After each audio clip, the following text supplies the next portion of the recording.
Edwin Kimpoy Matidio, tsaka ni Sherlyn Grasta, mga kabayan. Pagpasensya yung boses nyo kasi paos eh. Boses ko pala, I mean. Pamagat dito, kabayan ko. Hi, Huno,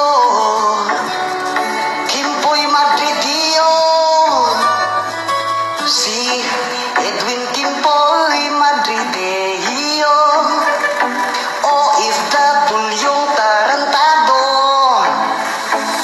si Sherlyn Grasta ay walang hiya, dahil kay Edwin siya nagtiwala. Tumagal ng ilang buwan, biglang sumabog kanilang samahan. Lahat ng panluloko ay nabisto. Loko, akala ko ay engineer ka, kargador ka lang para sa Jeddah. Abay, sobrang sinungaling ka. Kabahiyan ko, kunting ingat lang tayo dito. Yan lang ang aking maipayo. Hanap buhay pa kay natin dito. Kabahiyan ko, kunting ingat lang tayo dito. Yan lang ang aking maipayo. Hanap buhay pa kay natin dito. Ikaw, engineer Edwin Kimpoy Matidio, nagigigil ako sa'yo. Ba't nagawa mo sa amin to?